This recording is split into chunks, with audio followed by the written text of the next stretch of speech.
ठीक, यह पुस्तिका प्रत्येक दीदी के पास होता है। इसमें दो तरीके का बचत होता है। पहला बचत दीदी सब साप्ताहिक बचत करती है वो वाला, और दूसरा होता है कि दीदी सबको कर्ज दिया जाता है, ऋण दिया जाता है, तो उसको कैसे लिखा जाता है, वापसी नियोजन मांग कैसे बनाया जाता है, कैसे दीदी को दिया जाता है, किस तरह भरती है दीदी, जमा करती हैं, वो सब इसमें है। 2 पार्ट में है।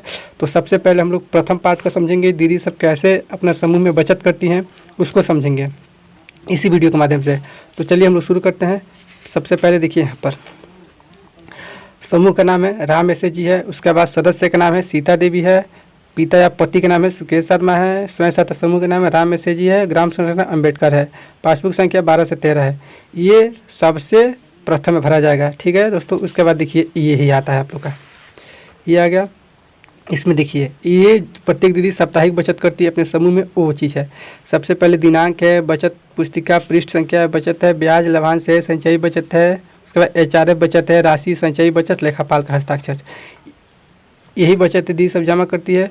सबसे पहले समझिए कि ये तो अभी खाली है। ठीक, कुछ ही देर में इसको हम भर देते हैं, भर कर आप लोगों को समझाते हैं कि कैसे भरा जाता है। ठीक है दोस्तों। अब ये रहा भर गया। अब देखिए यहाँ पर देखिए गठन तिथि है। गठन तिथि 1 नवंबर 2018 को, यानी कि जो राम समूह है यह 1 नवंबर 2018 को इसका गठित हुआ है, ये बना है। अब दीदी जमा की हैं यहाँ पर, जैसे कि 1 नवंबर 1 दिसंबर तक आते हैं तो दीदी जमा कर दी है 40 रुपया। तो यहाँ तक इसको पासबुक नहीं मिला था इनको। अब देखिए 2/12/18 को दीदी जमा कीजिए, पहले 40 रुपया जमा की थी 1 महीना तक, उसके बाद पासबुक मिला है तो यहाँ पर बचत में लिखा जाएगा 40 रुपया।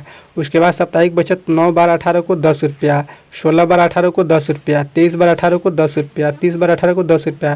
लेकिन प्रत्येक सप्ताह दीदी बचत करती है, ऐसे भरा जाएगा साप्ताहिक बचत। उसके बाद देखिए ब्याज लाभांश में कुछ नहीं है तो कुछ नहीं, नील भरा जाएगा। उसके बाद देखिए संचयी बचत कैसे भरा जाता है। संचयी बचत वो बचत है जैसे कि जो पहले से दीदी जमा किए 40 रुपया, वो संचयी बचत यहाँ पर लिख दिया जाएगा, 40 रुपया हो गया। उसके बाद ये 10 रुपया इस सप्ताह में, उसके बाद 40 रुपया, टोटल हुआ 50 रुपया। उसके बाद 10 रुपया और 50 रुपया, टोटल हुआ 60 रुपया। ये 10 मिलकर 70 रुपया। ऐसी करके ये संचयी बचत ही बढ़ता जाएगा। 70 10 80 रुपया, 80 10 90 रुपया, 90 10 100 रुपया। ये संचयी बचत हुआ आपका साप्ताहिक में, सब ऐसे लिखा जाता है। उसके बाद ये बचत, संचयी बचत के बाद आता है एचआरएफ बचत, राशि और संचयी बचत। तो एचआरएफ बचत भी दीदी जमा करती हैं। ठीक, तो जो समूह अपने वीडियो में जुड़ा है तो वो भी जमा करता है। सबसे पहले दीदी जमा करती है अंश पूंजी सदस्यता शुल्क। तो अंश पूंजी आप लोग को पता है कि 100 रुपये जमा होता है, जो यहाँ पर लिखा गया है। उसके बाद सदस्यता शुल्क यहाँ पर संचयी में। तो अब देखिए संचयी नहीं बढ़ा इसलिए कि संचयी जीवन में 1 बार जमा होता है और सदस्यता शुल्क साल में 1 बार जमा होता है।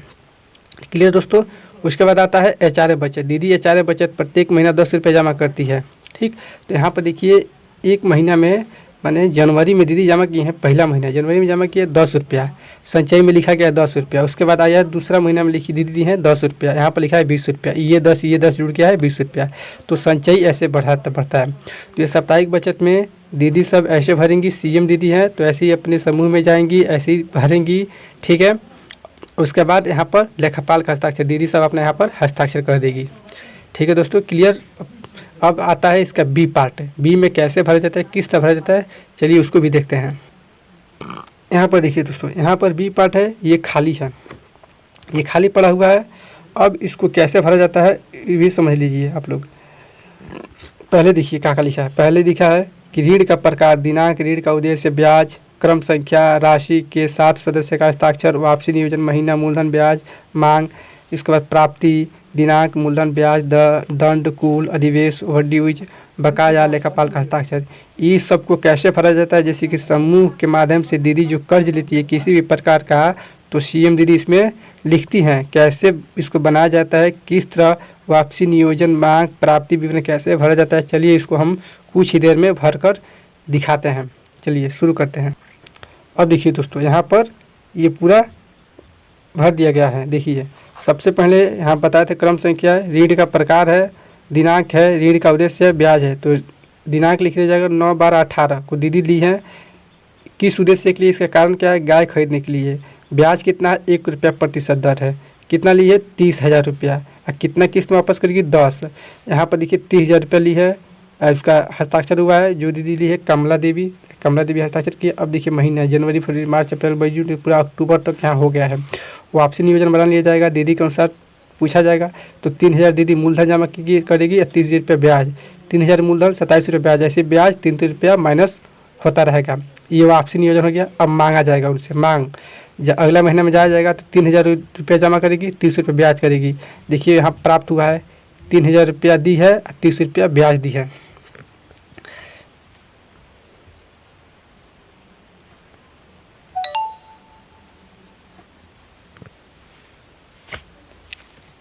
ठीक है दोस्तों, 3000 रुपये दी है, 30 रुपये ब्याज दी है। उसके बाद देखिए 3000 30 रुपये हो गया है, कितना बचा है 27,000। 30,000 में से 30,000 चला गया तो 27,000 बचा है ना। उसके बाद फिर से आया, देखिए 3000 रुपया वापसी है तो यहाँ पर जमा की है 3000 रुपया, मांग है 3027 रुपया। तो देखिए यहाँ पर प्राप्ति में आपका कुछ भी नहीं मिला है, 3000 कुछ भी नहीं मिला है और 27 रुपये ब्याज ही है, कुछ भी नहीं मिला है। ठीक है फ्रेंड, अब देखिए यहाँ पर सिर्फ दीदी क्या दी है, सिर्फ ब्याज ही दी है, मूलधन नहीं दी है। तो 27 रुपये ये है, ओवर ड्यूज कितना बचा, 27 रुपया बचा है। अब देखिए दोस्तों यहाँ पर ओवर ड्यूज 27 रुपये बचा है। तो पहले मांग था हम लोग का कितना 3000, तो ये 3000 और ये 3000, अब मांग कितना हो जाएगा 6000 रुपया। अब ब्याज कितना हुआ 24 रुपया, क्योंकि ब्याज नहीं बढ़ेगा, पहले ब्याज दे दी है। तो 6000 में अब दीदी कितना दी है 3000 रुपया, ब्याज दी है 24 रुपया, सॉरी 24। उसके बाद कितना हुआ 3024 रुपया। और फिर से ओवर ड्यूज बचेगा 3000 रुपया, क्योंकि यहाँ पर 6000 मांग था तो 3000 दी हैं, तो 3000 ओवर ड्यूज बचा ना। ठीक, तो 3000 बचा, यहाँ पर कितना बचेगा बकाया 24,000 रुपया। ठीक है दोस्तों, उसके बाद देखिए अब ये 3000 मिलकर, अब ये 3000 मिलकर 6000 हो गया मांग।